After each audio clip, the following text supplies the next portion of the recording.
Sampurasun. Sekali merdeka tetap walk out secara bersama-sama. Biaya hidup yang tinggi misalnya di sekolah, biaya studi tour, biaya perpisahan, biaya outing kelas, dan berbagai biaya wisudaan, itu adalah biaya yang tinggi dalam pendidikan. Untuk itu, apa yang dilakukan oleh orang tua ketika membelanjakan untuk kepentingan itu? Mereka pinjam bank emok, mereka pinjam bank keliling, mereka pinjam bank pinjol, mereka pinjam NBK, dan mereka pinjam bank Pancasila. Menghentikan ini sesungguhnya, saya lagi menghentikan mereka tradisi meminjam uang dalam keadaan terdesak pada para rentenir. Dan ini strategi untuk menurunkan kemiskinan. Kemudian yang berikutnya adalah perhatian ketika rakyat sakit. Maka pemerintah harus cepat hadir menangani. Kenapa? Karena orang bisa jatuh miskin ke dalam jurang yang lebih dalam. Manakala dia sakit tidak ada yang mengobati, BPJS-nya tidak mampu mengcover, biaya untuk ngontrak selama dirawat di Hasan Sadikin tidak punya, biaya untuk makan untuk keseharian tidak ada, sedangkan tulang punggungnya berhenti karena sakit. Ini juga menyebabkan kemiskinan.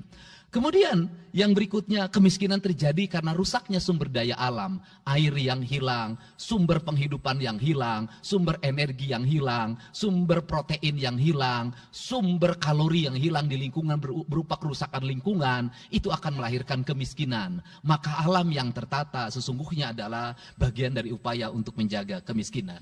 Kemudian yang berikutnya adalah belanja infrastruktur yang harus meningkat, dan itu dibelanja sekarang kita sudah melihat. Itu adalah bagian dari menyelesaikan problem kemiskinan. Konektivitas infrastruktur sangat penting dalam menumbuhkan ekonomi, tetapi di balik itu kebudayaan rakyat tidak boleh diberubah. Kenapa? Infrastruktur baik bisa jadi tanahnya dijual karena mahal, pada akhirnya menjadi miskin kembali. Infrastruktur harus seiring dan sejalan dengan kerangka berpikir publik yang mengerti akan hak atas tanah.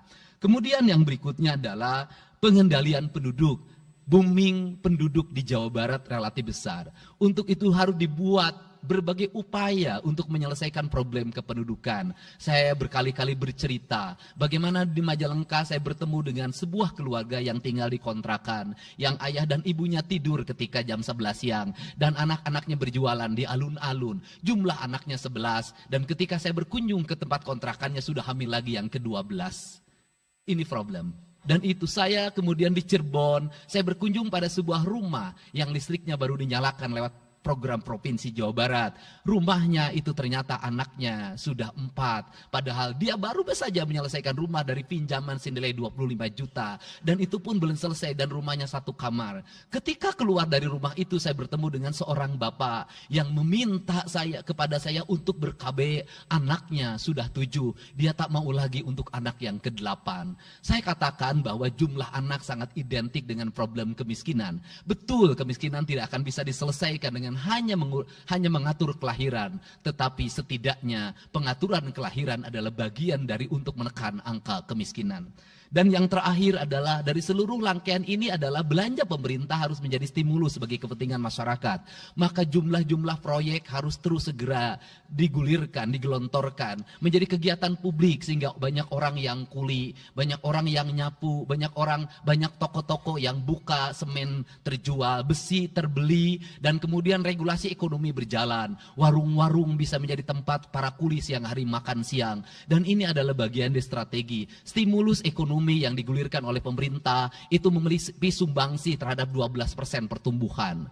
Dan yang terakhir adalah investasi. Investasi itu modalnya ada 3. Yang pertama adalah konektivitas infrastruktur, ketersediaan jaringan air bersih. Kita jujur hari ini saya sampaikan ke DPRD, banyak perusahaan-perusahaan yang masih menggunakan air bawah tanah tapi tidak berizin. Bayar pajak tidak, jalan terus. Karena kalau dihentikan mereka pabriknya berhenti. Setelah itu apa? Mereka menjadi objek pemerasan beberapa pihak dalam setiap bulan karena dianggap melanggar perda. Tetapi kalau juga mereka dihentikan, maka pabrik itu berhenti. Dilema itu harus segera diselesaikan. Caranya bagaimana? Caranya adalah pemerintah provinsi melalui Bapeda hari ini harus segera merancang daerah-daerah yang menjadi kawasan industri harus dibangun fasilitas infrastruktur jaringan air bersih dalam bentuk investasi pemerintah sehingga nanti dikoneksikan dengan PAM-PAM atau PDAM di setiap kabupaten kota secara terkoneksi. Dan ini jalan bagi kita menyelamatkan lingkungan dan menorong pertumbuhan PDAM di setiap kabupaten kota.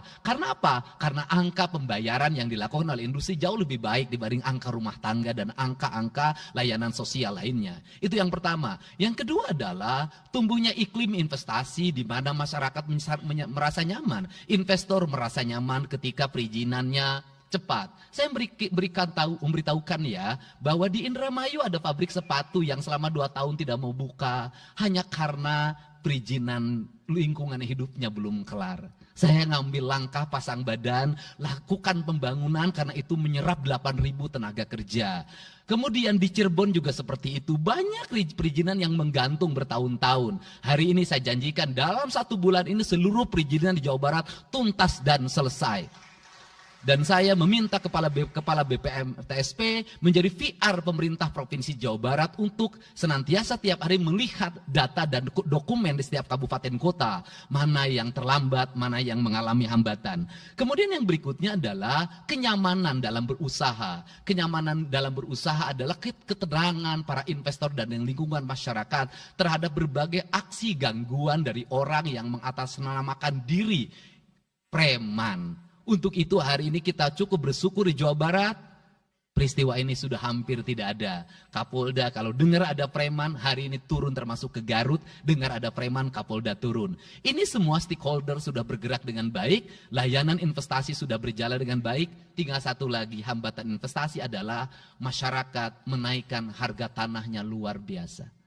Kasus BYD, kenapa mengalami hambatan sekitar 20 hektar, masih belum terbebaskan? Karena rakyatnya hari ini meminta 3 juta rupiah per meter. Padahal di situ dulu 150.000, itu pun jarang yang beli. Ini problem kita. Apa peran gubernur saya sampaikan? Peran gubernur bukan hanya mendorong bagaimana investasi berjalan melalui mekanisme administratif. Saya sampai turun untuk mijitin orang yang jual agar mau jual. Dan sudah ada beberapa yang berhasil saya rayu, saya dekati dengan harga. Itu pun tidak terlalu rendah, harganya 1,1 juta. Itu sudah paling murah. Ini yang terjadi di Jawa Barat hari ini. Tidak mudah mengelola sebuah wilayah yang begitu luas. Tidak mudah mengelola sebuah daerah yang kabupaten kotanya sudah otonom. Diperlukan pendekatan-pendekatan seorang ayah pada anak-anaknya. Sehingga hari ini saya di Provinsi Jawa Barat, saya tidak memposisikan gubernur. Saya kadang memposisikan menjadi ketua RT. Saya kadang memposisikan menjadi ketua RW. Saya kadang memposisikan menjadi kepala desa. Kenapa? Karena warga ini perlu disentuh dengan pendekatan emosional. Pendekatan emosional yang kebapaan, bukan pendekatan struktural. Untuk itu saya yakin bahwa forum ini adalah forum kebahagiaan bagi kita semua. Kita sudah bisa menyelesaikan 2 agenda besar. Semoga ini menjadi kado terindah bagi masyarakat Jawa Barat. Insya Allah kami akan menjalankan pemerintahan dengan baik. Apa yang kami susun, apa yang kami rancang, dan apa yang kami kerjakan adalah semuanya kami dedikasikan untuk kepentingan masyarakat Jawa Barat. Yang terakhir kami sampaikan juga bahwa kami kemarin sudah melapas 273 anak-anak yang mengikuti pendidikan di Dodi Krindam 3 Siliwangi. Hasilnya bisa dilihat secara terbuka di berbagai tayangan. Air mata tidak akan bisa membohongi kejujuran rakyat dan anak-anak itu. Dan saya sampaikan, hari ini ada 13 orang anak yang tinggal di rumah dinas gubernur. Pada saat yang lain orang tuanya datang menjemputnya, dia menangis. Tak ada satupun orang tuanya yang datang. Seorang menjadi anak yang terbuang. Dan akhirnya saya memutuskan mereka untuk sekolah di Bandung dan tinggal bersama gubernur Jawa Barat. Ini cara kita menyelesaikan. Saya ucapkan terima kasih pada semuanya, semoga kebahagiaan menyertai kita semua. Dan saya yakin setelah kegiatan ini kita akan walk out secara bersama-sama. Wallahu muwaffiq ila aqwamit thoriq. Assalamualaikum warahmatullahi wabarakatuh. Sampurasun. Sekali merdeka tetap walk out secara bersama-sama.